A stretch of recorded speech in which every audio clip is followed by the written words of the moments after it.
Hi guys, welcome back to my channel. Today is Sunday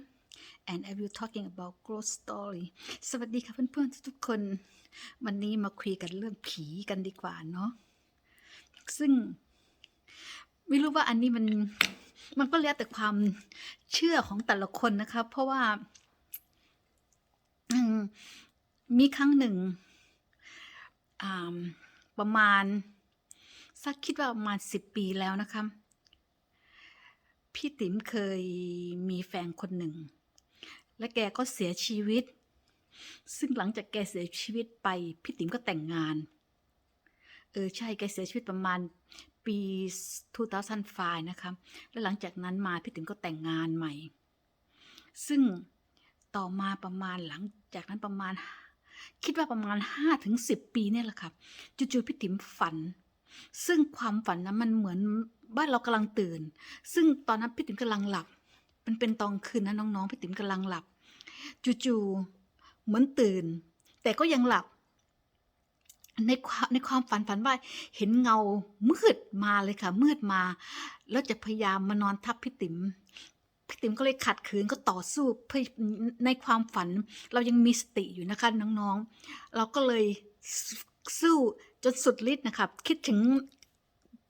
คำสวดมนต์อะไรที่เราคิดได้จะสวดไปหมดทั้งฝรั่งทั้งไทยอะไรก็ได้ก็ปรากฏว่าสู้ได้ค่ะเพราะเราขั้นใจจริงๆและพอไปได้สักพักนึงกลับมาอีกค่ะตอนนี้มาครั้งนี้เนาะคืนเดียวกันนั่นแหละค่ะมาปุ๊บมาครั้งนี้มานอนทับพี่ติ๋มเลยซึ่งเหมือนเขาน้องๆเคยได้ยินหรือเปล่าว่าโดนผีข่มขืนซึ่งพี่ติ๋มก็ไม่อยากจะเชื่อนะน้องๆแต่มันกำลังเกิดขึ้นกับเราซึ่งมันเหมือนฝันแต่เรามีสติว่าไม่ได้ฝันนี่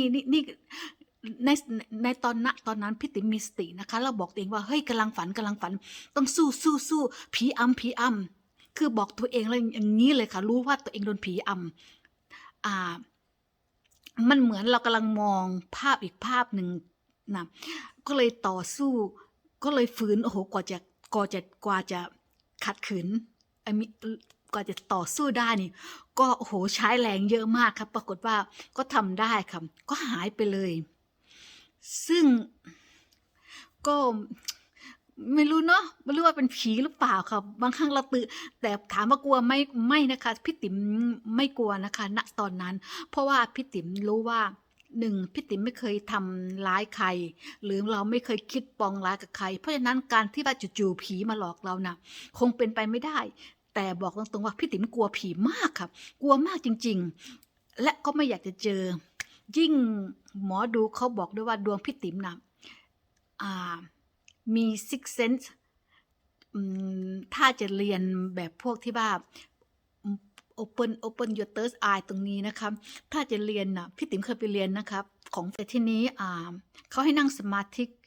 ซึ่งเขาบอกว่านั่งสมาธิไปนานๆแล้วตาตรงที่3ทุกคนมีนะคะจะเปิดเวลาเปิดเนี่ยคุณจะสามารถมองเห็นวิญญาณซึ่งเขาบอกว่าวิญญาณที่เราจะเจอครั้งแรกจะเป็นญาติพี่น้องและเราจะได้ยินเสียงคนมาพูดอยู่ข้างหูเราจะได้เห็นจะได้สัมผัสซึ่งพี่ติ๋มเป็นคนที่กลัวผีมากเราก็เลยไม่ทำครั้งแรกตอนที่ครูเขาสอนนะคะพี่ติ๋มก็ลองทำดูเนาะกำลังนั่งสมาธิ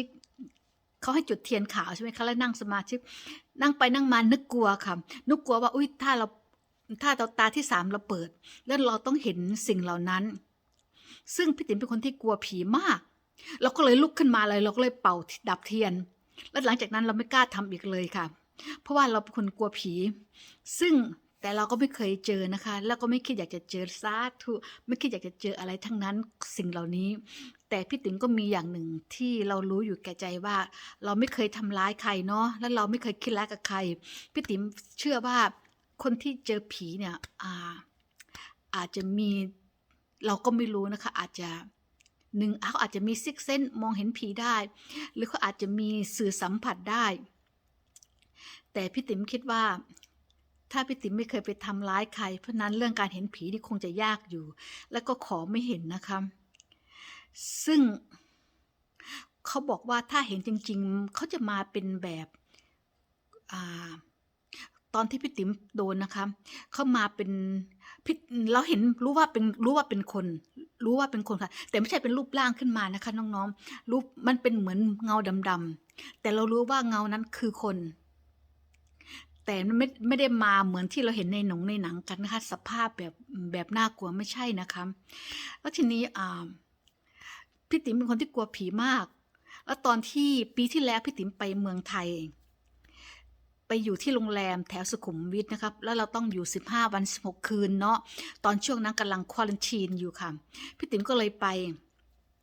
เราไปธุระเราก็เลยจำเป็นต้องไปเดี๋ยวอาทิตย์หน้าพี่ติ๋มจะเล่าให้ฟังว่าสาเหตุที่พี่ติ๋มไปเมืองไทยไปอยู่15 วัน16 คืนและสาเหตุที่เริ่มทำ YouTube นี่เพราะสาเหตุอะไรเดี๋ยวจะเล่าให้ฟังอาทิตย์หน้านะคะซึ่งตอนอยู่ที่นั่น15 วัน16 คืนทรมานมากทรมานจริงๆโรงแรมไม่ได้น่ากลัวนะคะแต่เราเป็นคนกลัวผีโรงแรมน่าอยู่มากสวยและกับบริการดีมากค่ะเราก็ไม่อยากจะเอ่ยชื่อโรงแรมเนาะบอกเลยว่าอยู่แถวสุขุมวิทบริการดีมากเทคแคร์ดีมากค่ะชื่นชมมากค่ะแล้วก็พนักงานทุกคนน่ารักทุกคนค่ะแต่ไอ้ที่ทำให้เรากลัวก็คือว่ามันดันตึกตึกตรงที่เราห้องที่เราไปอยู่นะเผอิญมันไปตรงกับตึกที่จะบอกว่าว่างก็ไม่เชิงเพราะเราเห็นมีเสื้อผ้าคนมีที่นอนมันมีหลายชั้นใช่ไหมครับชั้นแต่ละชั้นที่เรามองดูก็เหมือนมีคนอยู่แต่ที่จริงไม่มีใครอยู่นะครับเพราะเราก็เริ่มสังเกตวันแรกพอเราไปถึงตื่นเช้ามาเราเปิดหน้าต่างเราก็เห็นใช่ไหมเราก็มองดูว่าชั้นนี้มีคนอยู่นี่หว่าแรกๆคือวันแรกไม่ได้คิดอะไรนะคะน้องๆพอวันที่2มาก็เฮ้ยทำไมยังอยู่สภาพเดิมวะไม่มีอะไรเปลี่ยนไปเลยแล้วช่วงนั้นเป็นโควิดใช่ไหมคะน้องๆพี่ติ๋มคิดว่าคนที่อยู่ที่นั่นเขาอาจจะกลับบ้านอะไรอย่างนี้ก็ได้นะคะเราก็ชักแวบขึ้นมาแวบแรกก็คือสิ่งที่น่ากลัวใช่ไหมคะก็กลัวมากค่ะก็รีบปิดหน้าต่างซึ่งอ่าพี่ติ๋มจะเปิดหน้าต่างห้องประมาณ9 โมงแล้วบ่าย3จะรีบปิดทันทีค่ะเพราะเรากลัวที่ว่ากำลังเปิดหน้าต่างไม่รู้อะไรจะเกิดขึ้นซึ่งเราก็สามารถจินตนาการแม้กระทั่งหนังสมัยเป็นเด็กเราดูเราก็ยังคิดได้หมดเลยค่ะคือว่ามันประดังเข้ามาในสมองเราก็เลยพอบ่าย3ปุ๊บรีบปิดหน้าต่างทันทีค่ะที่จริงไม่มีอะไรหรอกค่ะเพื่อนๆแต่ความกลัวของเราแต่ตึกก็น่ากลัวอยู่นะคะเพราะมันเงียบเกินไปค่ะมันเงียบเพราะว่าโควิดใช่ไหมช่วงนั้นที่พี่ติ๋มไปเนี่ยถนนก็ว่างเปล่าเลยค่ะโอ้โหมาทีนี้มันก็มีทีนี้เราตอนที่พี่ติ๋มเริ่มไปอยู่เมืองไทยจริงๆนะ2018นะคะเพราะว่าสามีนางรีไทร์เราก็ไปอยู่เมืองไทย8 เดือนซึ่งช่วงที่ไปอยู่เมืองไทยงวดนั้นน่ะเราก็เลยไปที่อุบลกันค่ะเพราะว่าพี่ติ๋มมาจากจังหวัดอุบลนะคะเราก็เลยไปเที่ยวอุบลก็เลยไปอยู่โรงแรมนึงซึ่งเป็นโรงแรมที่มีชื่อเสียงและตอนที่พี่ติ๋มไปอยู่น่ะไม่ได้คิดอะไรนะคะคือว่าเราอยู่แบบมีความสุขมากแล้วเราไม่ได้เจออะไรนะคะคือว่าชอบมากค่ะคือว่าบริการเขาดีมากใช่ไหมเราก็ชอบน้องๆใช่ไหมคะพอพี่ติ๋มกลับมาถึงกรุงเทพดันไปอ่านเจอในพันทิปใช่ไหมคะเขาบอกว่ามีโรงแรมดังเพราะว่าสมัยเมื่อก่อนเคยเป็นพยาบาลมาแล้วมีคนตายแล้วบางคนก็เขียนลงค่ะว่าอุ้ยไปแล้วไปเจออย่างนั้นอย่างนั้นนะแต่พี่ติ๋มบอกเลยค่ะไปเราไม่เคยเจอสาธุก็ไม่คิดอยากจะเจอด้วยค่ะไม่เจอดีที่สุดค่ะแต่ถ้าถามว่าพอพี่ติ๋มได้อ่านข่าวอย่างพวกนั้นใช่ไหมครับก็เลยทำให้เราเริ่มนึกได้ว่าเฮ้ยบางคนบอกว่าได้ยินเสียงน้ำเปิดบอกตรงๆค่ะว่าได้ยินจริงๆแต่เราไม่ได้คิดอะไรเราคิดว่าข้างห้องเขาเปิดใช่ไหมคะเพราะนั้นเราไม่ได้คิดอะไรบางทีก็ได้ยินเสียงกุ๊กกักแต่เราไม่ได้สนใจค่ะคือว่าเอาง่ายๆว่าถ้าน้องๆมาอยู่ที่อเมริกาเรื่องพวกผีนี่จะฝรั่งเขาจะไม่ค่อยเชื่อเท่าไหร่นะคะแล้วก็คือว่าบรรยากาศที่นี่กับที่เมืองไทยมันต่างกันมากบอกตรงๆว่าพี่ติ๋มอยู่ที่อเมริกาเนี่ยเราไม่กลัวนะคะน้องๆแต่พออยู่ที่เมืองไทยนี่กลัวจริงๆไม่รู้ว่าอะไรไม่รู้เพราะว่ามันมีเรื่องเล่าเยอะกันหรือเปล่าเราก็ไม่ทราบนะคะมันก็เลยทุกครั้งที่ไปเมืองไทยก็เลยหลังจากนั้นมาหลานก็เลยพาไปเที่ยวตอนนั้นประมาณ2019เนาะหลานเลยพาไปเที่ยวต่างจังหวัดแล้วก็ไปอยู่ที่รีสอร์ทและรีสอร์ทอันนั้นนะน้องๆห้องแต่ละอันเขาอยู่กลางแจ้งเลยคือไม่ได้เป็นเหมือนโรงแรมค่ะบ้านใครบ้านมันอย่างนี้ เราก็เลยได้ไปเราก็เลยไปอยู่ที่นั่นโหน้อง บอกเลยค่ะว่ากลัวมากกลัวแม้กระทั่งไม่ยอมนอนทั้งคืนจนสามีว่าเธอเป็นอะไรเธอกลัวอะไรนักหนาน้องใช่ไหมโอ้โหบอกไม่ถูกค่ะบรรยากาศมันเหมือนหลงเหลงจริงโอ้โหทำไมมันตั้งเหมือนอยู่ตั้งคนเดียวอยู่กลางป่านะคะที่จริงไม่มีอะไรนะคะน้องๆแต่พวกความกลัวของเราคือว่าโอ๊ยแล้วมันอยู่ในป่าด้วยค่ะโรงแรมเขาอยู่ไกลแล้วอยู่ในป่าน้องๆก็รู้จังหวัดต่างจังหวัดของประเทศไทยว่าเป็นยังไงโห น้องเข้าไปเข้าห้องน้ำทีนี่โอ้โหพี่ติ๋มต้องเปิดไฟ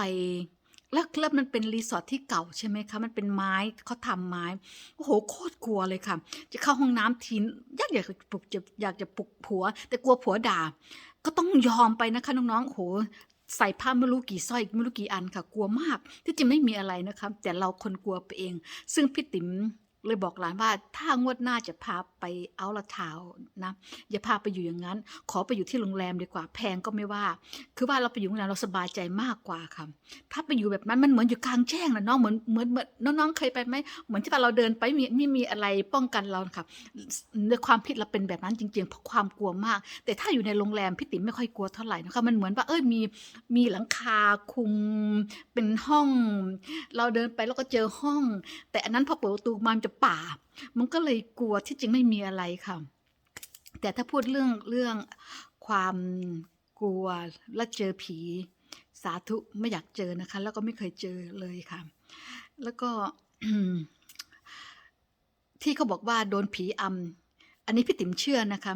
ไม่อยากเชื่อแต่มันเกิดขึ้นกับเราแล้วค่ะที่จริงเกิดมาไม่เคยเจอนะคะแต่นี่ไอ้นี่มันเกิดขึ้นกับเราจริงๆซึ่งเรากล้าพูดเลยนะคะว่าเฮ้ยถ้าไม่เกิดขึ้นกับคุณจริงๆนะคุณจะไม่รู้ว่ามันมีจริงๆพี่สำหรับเรื่องผีอำเนี่ยที่จริงพี่ติ๋มไม่เชื่อนะคะน้องๆแต่นี่มาเจอด้วยตัวเองโอ้โหก็เลยคิดว่าใช่นะคะเพราะว่าอื้อหือกลัวมากค่ะคืนนั้นพอตื่นขึ้นมาไม่กล้านอนเลยค่ะตาสว่างจนถึงเช้าเลยค่ะไม่กล้านอนต่อเพราะเราบางคนเขาบอกว่าบางคนโดนผีอำตายไปก็มีใช่ไหมคะซึ่งเราก็ยังไม่อยากจะไปเนาะเรายังมีชีวิตที่ดียังมีความสุข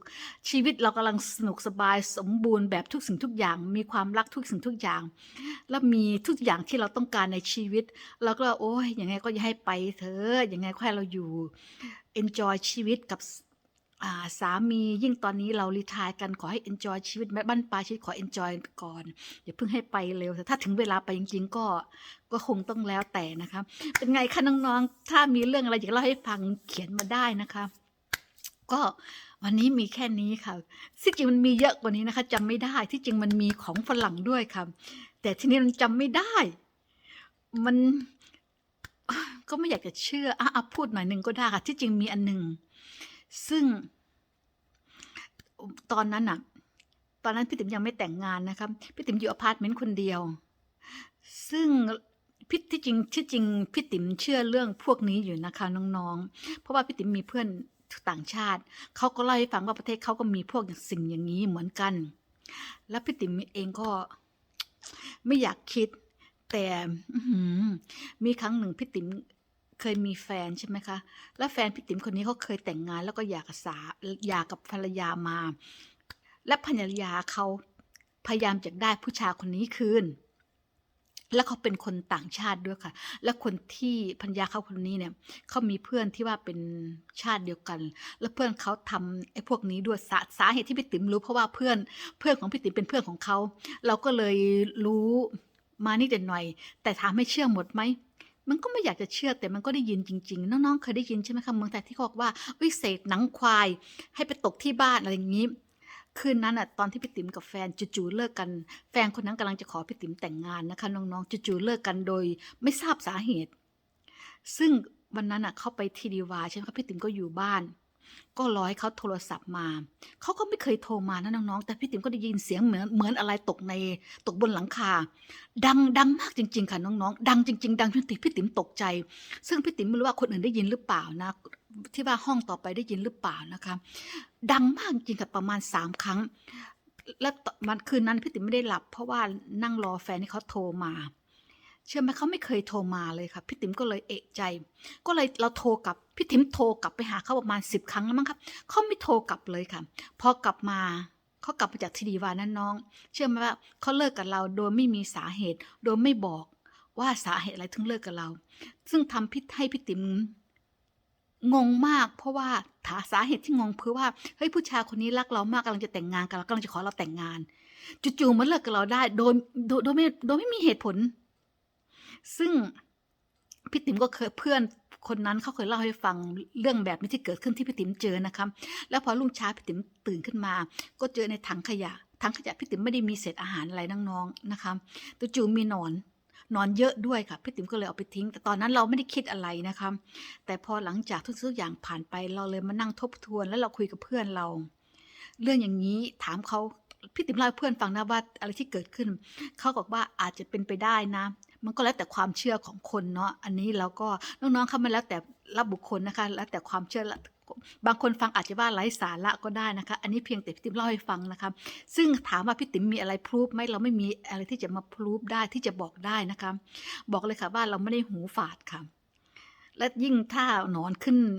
บ้านเราเนี่ยหนอนเป็นตัวขาวๆนะคะมันไม่ใช่เราไม่ใช่ตาฝาดนะคะเพราะว่าติ๋มต้องคลีนอัพด้วยค่ะตอนที่มีหนอนซึ่งถามว่าเชื่อไหมก็50-50ค่ะเพราะว่าเราไม่สามารถพิสูจน์ได้เรื่องอย่างนี้ใช่ไหมคะ